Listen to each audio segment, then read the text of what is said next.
You're still watching Breakfast Show live on Nile TV International, and as we mentioned earlier, we're going to be going back in time to the Egyptian pharaonic times, and we will be talking about one of the greatest monuments in the world, the Great Egyptian Pyramids. And to shed more light on this issue, we'll be joined by Dr. Mohamed Nabil, historian and Egyptologist. Good morning to you, sir, and thank you for joining us. Good morning. A very good morning to you, sir. Thank you. Far from politics and far from economics, and to take our viewers to such a journey into the pharaonic civilization, and we are here to focus on the pyramids. Since the very first mastaba, because I cannot find... The pyramid, or mastaba, the tombs? Yep, I mean the tombs. I mean, I cannot find an alternative in English, because there's no mastaba in English. With 6 mastabas, then it was Nefer's step pyramid. Nefer's true pyramid. True pyramid. No, Zoser first, and then there was a little bit a gap between Zoser and Khufu to have the Great Pyramids. Some would say that it was only a tomb, but it was such a tomb or a unique one for a king. But with the discoveries a day after the other saying how much it was a genius building with its engineering, architecture qualities, no, it cannot be only a tomb. So why, in your opinion, the pyramids were built? So when you stand in front of the pyramid, many questions will cross your mind, like what is the pyramid? How and why the ancient Egyptians built those pyramids? First, the ancient Egyptians believed in the resurrection. They believed that they will live again in the afterlife. So the main aim or the main goal for the ancient Egyptians is to protect the mummy of the king. That's why they built the pyramids, because they believed that the pyramids are strong enough to protect the mummy in the afterlife. Okay. If you look at the pyramid is the strongest shape existed on earth because it's already collapsed. How come? If you have any building and if you destroy that building, the ruins will take the shape of the pyramid. So the pyramid is the last stage of any construction. That's why it deserves to keep the mummy or the corpus of the king. So the main aim of the pyramid is to protect the mummy of the king. Of course, the Great Pyramid of Giza is one of the 7 wonders, or was one of the 7 wonders in the ancient world, and it was the biggest man-made structure existed on earth.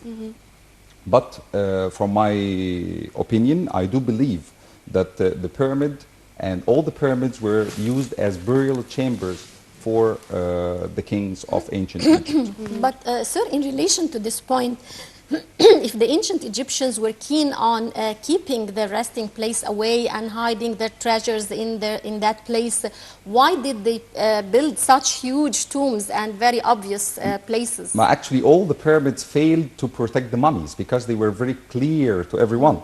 That's why the tomb robbers went inside. That's why they didn't find any mummies inside the pyramids? Exactly, because all the the pyramids were built during the Old Kingdom period and the Middle Kingdom period.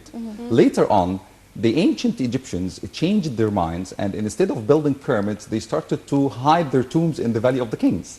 So this is the difference between Old Kingdom or the Old Kingdom, the Middle Kingdom, and the New Kingdom. Because the ancient Egyptians themselves, they learned from their mistakes. They found that the pyramids are very clear, so all the treasures of the pyramids were stolen from inside. That's why they went to the Valley of the Kings, and the mountains there look like a pyramid, a great natural pyramid. And they started to carve their burial chambers or their tombs underneath this huge mountain. So this was the development of the royal tombs in the ancient Egyptian civilization. And of course, it took them 3,000 years to reach this idea, to change from the pyramids to the tombs. But were they really buried in these tombs, in the pyramids, or they did this as a camouflage and they were buried somewhere else from the very beginning? No, they were buried inside the pyramids, and we have evidences of burials inside the pyramids. We have found the names of the kings inside. We have found the name of King Cheops inside the Great Pyramid. We have found many burial chambers inside the pyramids. We have found in the pyramid of Hetep-Heres, the mother of King Cheops, we have found the treasures of Queen Hetep-Heres. This means that she was buried inside and her treasures were kept with her to secure her journey in the afterlife. So that's why I do believe that the pyramids were used as burial chambers for the kings and the queens of ancient Egypt. But we have to know why the ancient Egyptians or how the ancient Egyptians reached this. The ancient Egyptians had four main factors led them building the Great Pyramid. First, they had the knowledge, as you said before. So they knew about mathematics, astronomy, about carving the stones, so they had the knowledge. Then they had the ability. They knew how to use the knowledge. Let me interrupt here. The ability. Till the moment, I think no one would be able to know how those tons of stones were carried to that high, Yes. to be carried that high. What machines were used, and how there was no any adhesive material between the stones, and they're kept together. I can't understand that. So the Great Pyramid is a miracle of construction, actually, and we try our best to know how the ancient Egyptians built the pyramids, or the Great Pyramid especially, because it was built as like a step pyramid. Then they started to fill the steps with stones, of course, and they were using tools made out of wood to lift up all these blocks. And it was calculated that in the Great Pyramid we have roughly 2,300,000 blocks of stone, and the smallest one is 2.5 tons, and the biggest one is roughly 15 tons. But I want to say something. And all the stones were carried or moved from Aswan? No, not really. Then from the where? limestone was quarried from Giza. Okay. So the ancient Egyptians did not make big effort to bring stones Okay. from a far place to bring it to the Giza pyramid. But Plateau. they used the plateau. They used the local stones to construct the pyramid. Yeah. But in the pyramid of Mycerinus, the smallest pyramid, Menkaura, the casing was made out of granite, which was brought from Aswan. So the local stone of Giza is limestone, but granite came from Aswan. But I want to say the four things that the Sorry knowledge. for the interruption, No, sir. no worries. The knowledge, they had the knowledge. Then they had the ability, because they have the knowledge, and they were able to use their knowledge to do something. Then the experience. They had a past and previous experience in building pyramids. They tried to build the complete pyramid, but they failed with the false pyramid of Senefru. Then they changed their mind, or they learned from their mistake, and they built the true pyramid. Then the fourth thing, which is the most important one, is the behavior. The behavior of the ancient Egyptians themselves, the locals, the individuals. They had the discipline, they had planning, organizing, supervision. So they had all these behaviors to complete this civilization. Right, with all the advance that took place in engineering, in the engineering field, they didn't up till now discover the mysteries about building the pyramids?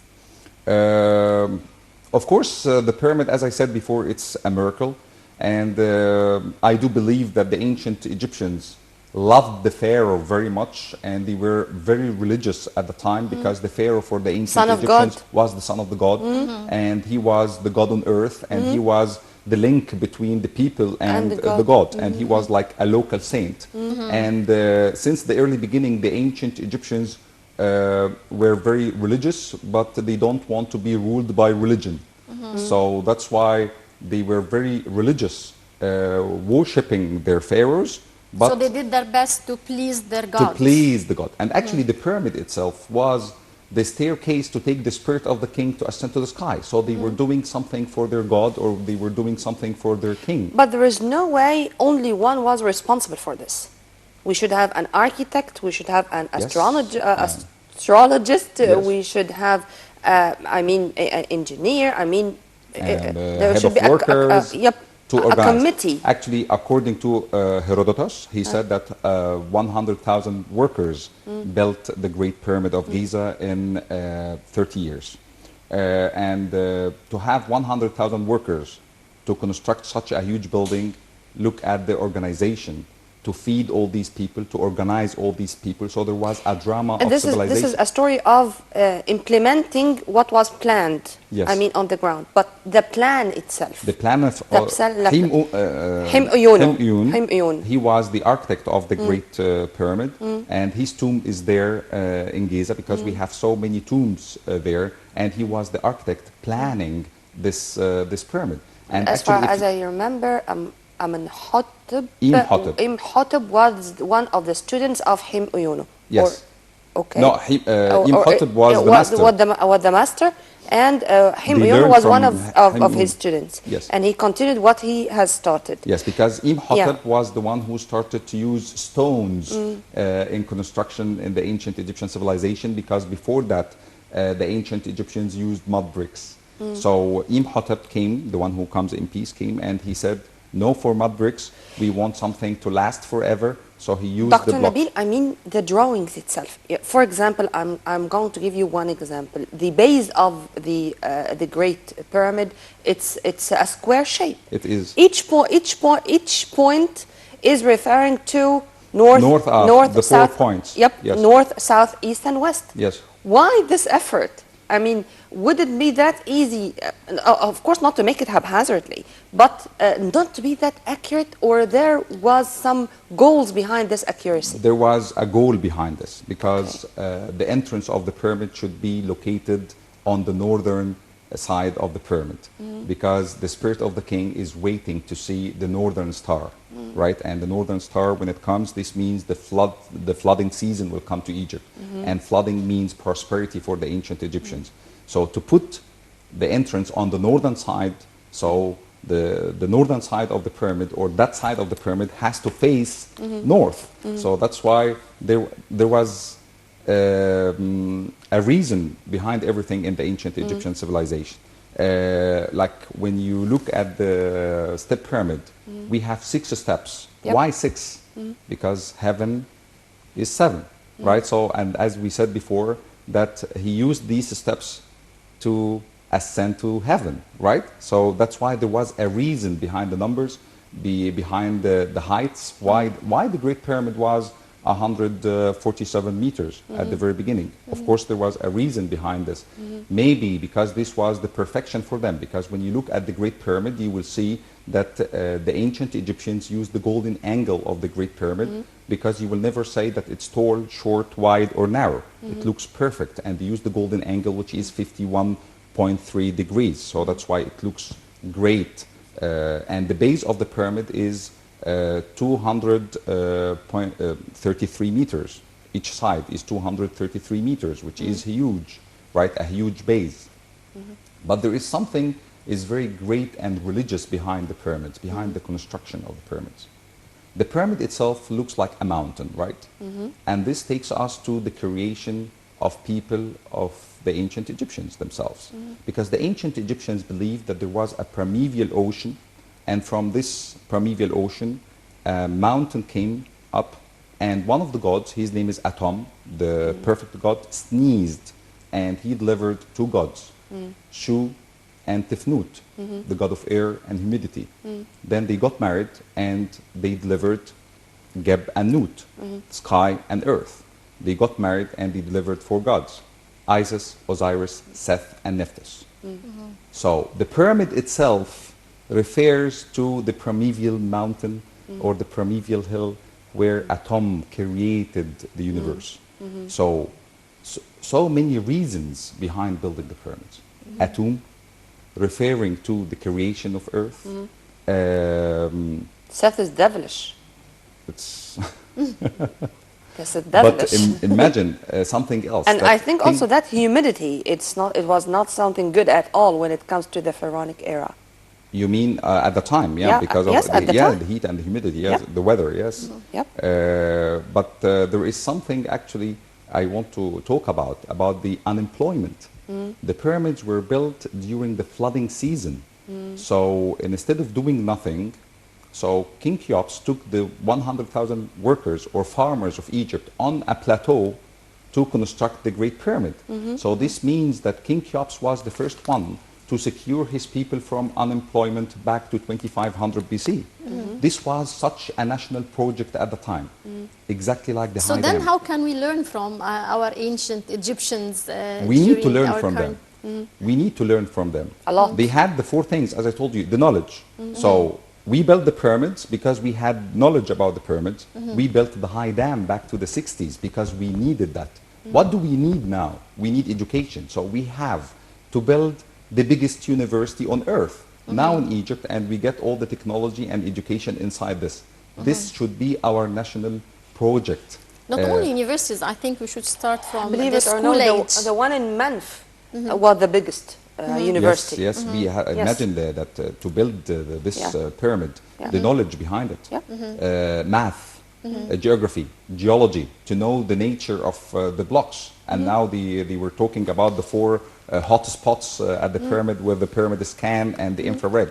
So we still have so many secrets inside the great pyramid As far of even Giza. as I know, beside what you have kindly mentioned about why the shape of the pyramid, the modern technology or the modern science said if you put, for example, a knife under a glass mountain, a glass pyramid shape, it's going to be sharper. If you wanna, if you have some seeds of some seed, it's going to live more.